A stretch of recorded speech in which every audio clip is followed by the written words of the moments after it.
আসসালামু আলাইকুম দর্শক, আমি ইমরুল কায়সার ইমন আমার ইউটিউব চ্যানেল এবং ফেসবুক পেজে আপনাদের স্বাগত জানাচ্ছি। আমি এখন দক্ষিণ আফ্রিকার কেপ টাউনে এবং যে জায়গাটিতে দাঁড়িয়ে আছি এই জায়গাটি আফ্রিকান সহ পৃথিবীর অনেক দেশের মানুষের কাছে অনেক আবেগের একটা জায়গা। এই যে আমার পিছনে সমুদ্রের সঙ্গে ঘেঁষা যে পাহাড়টি আপনারা দেখছেন, এই পাহাড়টিকে বলা হয় cape of good hope. So আজকের ভিডিওটা এটির উপর, চলুন দেখা যাক।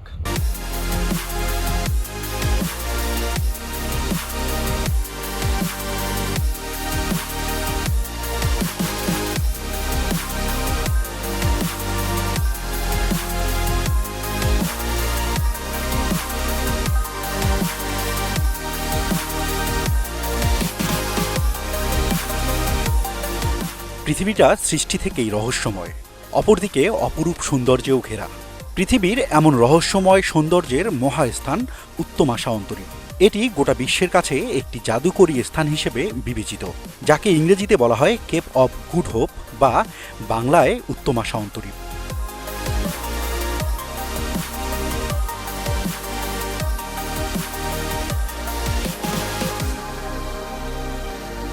অনেকে ভালোবেসে এটিকে আশার দ্বীপও বলে থাকেন। এই দ্বীপটি দক্ষিণ আফ্রিকায় অবস্থিত। এটি একটি দেশ, একটি মহাদেশ এবং বিশ্বের শেষ প্রান্তে অবস্থিত।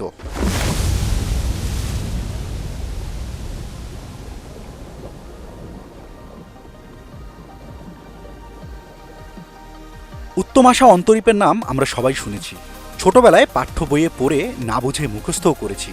তবে অন্তরীপ বিষয়টি আসলে কি, আমরা কি আসলেই অনেকে জানি?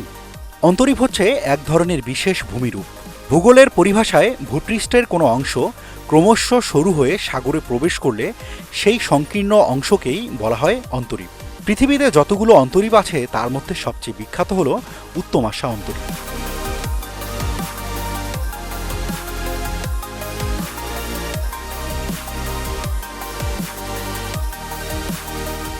বন্ধুরা, এই ভিডিওতে আপনাদের আমরা দেখাতে চলেছি দক্ষিণ আফ্রিকার কেপ অফ গুড হোপ বা উত্তমাশা অন্তরীপ।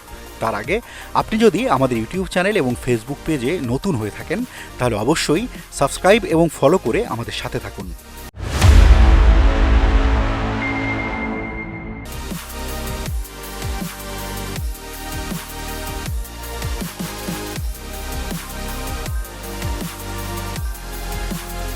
অন্তরীপকে ইংরেজিতে বলা হয় cape. Cape of good hope বা উত্তমাশা অন্তরীপ দক্ষিণ আফ্রিকায় অবস্থিত। এই অন্তরীপটি সরু হয়ে দক্ষিণ আটলান্টিক মহাসাগরে প্রবেশ করেছে। ইউরোপীয়দের মধ্যে সর্বপ্রথম পর্তুগিজ নাবিক বার্থোলোমিও ডিয়াস দক্ষিণ আফ্রিকায় এই অন্তরীপে পৌঁছান। 1488 সালে তিনি দক্ষিণ আফ্রিকা মহাদেশের সর্বদক্ষিণ প্রান্ত নির্ণয় করার অভিযানে নামেন এবং এই জায়গাটি আবিষ্কার করেন। বার্থোলোমো ডিয়াস তখন এই জায়গাটির নাম দিয়েছিলেন কেপ অব স্ট্রোম বা ঝড়ের দ্বীপ, কারণ এই অঞ্চলটি সামুদ্রিক ঝড়ের জন্য খুব বিখ্যাত ছিল। একদিকে ভারত মহাসাগর এবং অন্যদিকে আটলান্টিক মহাসাগরের অবস্থানের কারণে এই অঞ্চলে শক্তিশালী উপকূলীয় স্রোত সৃষ্টি হয়ে থাকে।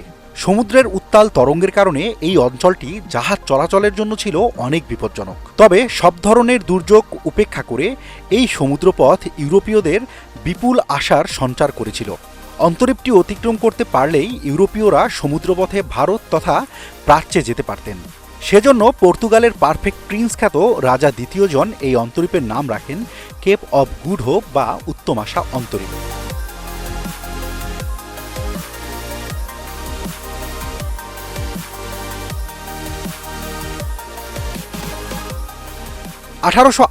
সালে পর্তুগিজ নাবিক ভাস্কো দা গামা উত্তমাশা অন্তরীপ হয়ে ভারতের কালিকট বন্দরে এসে পৌঁছান। এরপর থেকে সুয়েজ খাল তৈরি হওয়ার আগ পর্যন্ত প্রায় 400 বছর ইউরোপ থেকে ভারতে আসার জন্য উত্তমাশা অন্তরীপের এই সমুদ্রপথটিই ছিল একমাত্র অবলম্বন। সে সময় উত্তমাশা অন্তরীপের সমুদ্রপথে ইউরোপ থেকে ভারতে আসতে সময় লাগত প্রায় 4 মাস।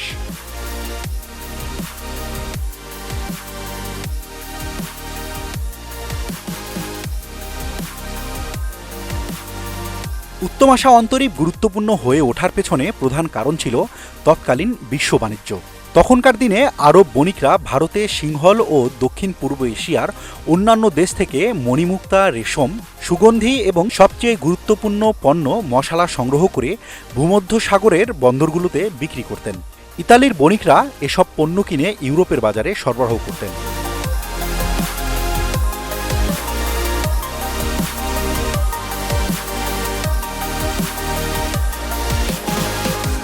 1453 সালে তুর্কিদের হাতে কনস্ট্যান্টিনোপল বা রোমান সাম্রাজ্যের পতন ঘটার পর ইউরোপীয়দের জন্য প্রাচ্যের দেশগুলোতে যাতায়াতের একমাত্র স্থলপথটি বন্ধ হয়ে যায়।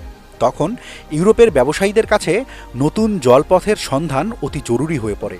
পর্তুগিজ নাবিকরা নতুন জলপথ ও নতুন দেশ আবিষ্কারের জন্য সবসময়ই অগ্রণী ভূমিকা রেখেছেন, কারণ তৎকালীন বাজার ব্যবস্থায় পর্তুগিজরা সবচেয়ে বেশি ক্ষতিগ্রস্ত হচ্ছিল। মধ্যযুগীয় বিশ্ব বাণিজ্যে উত্তমাশা অন্তরীপ আবিষ্কার ছিল সবচেয়ে যুগান্তকারী ঘটনা। এর ফলশ্রুতিতে ঔপনিবেশিকতার প্রসার ঘটেছিল। পরবর্তীতে 1652 সালে ডাচ বা ওলন্দাজরা এই অন্তরীপে ইউরোপীয়দের বসতি স্থাপন করেন। তারাই দক্ষিণ আফ্রিকার সবচেয়ে প্রাচীন শহর কেপটাউনের গোড়াপত্তন করেছিলেন।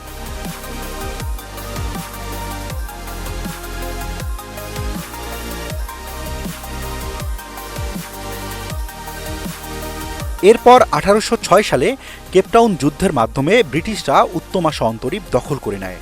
উত্তমাশা অন্তরীপ বিশ্বজুড়ে এতটাই আলোচিত হয়েছিল যে এর নামে পুরো দ্বীপের নাম রাখা হয় কেপ পেনিনসুলা, আর দক্ষিণ আফ্রিকায় এই প্রদেশের নাম রাখা হয়েছে কেপ প্রভিন্স। এমনকি দক্ষিণ আফ্রিকার পুরো উপনিবেশকেই কেপ কলোনি বলে ডাকা হতো।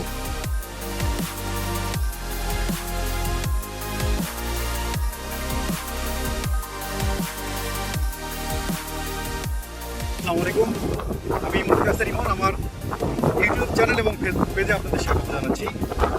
এটি হচ্ছে সেই কেপ অফ গুড হোপ। আমরা এর আগে আপনাদের দেখিয়েছি অনেক দূর থেকে, পাহাড় থেকে ঝুম করে। আমরা এখন চলে এসেছি এটার নিচে। সো আপনাদের এই ভিডিওর মাধ্যমে দেখাবো।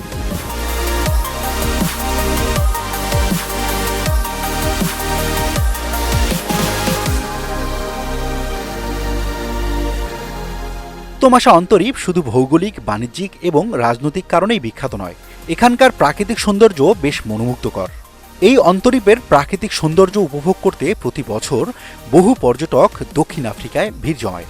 এই অন্তরীপকে কেন্দ্র করে পর্যটনের প্রধান আকর্ষণ হল কেপ পয়েন্ট, যেটিকে বলা হয় পৃথিবীর শেষ সীমানা।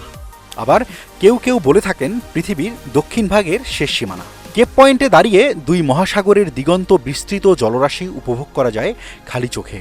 শুধু তাই নয়, মাঝে মধ্যে বিশাল আকৃতির তিমিও এসে আপনাকে সাড়া দেয়। কেপ পয়েন্টে এসে দাঁড়ালেই আপনার অনুভূতি হবে আপনি সত্যি পৃথিবীর শেষ সীমানায় এসে পৌঁছে গেছেন। তবে পৃথিবীটা যেহেতু গোলাকার, সেহেতু পৃথিবীর শেষ প্রান্ত বলে আসলেই কিছু আছে কিনা তা আমাদের জানা নেই।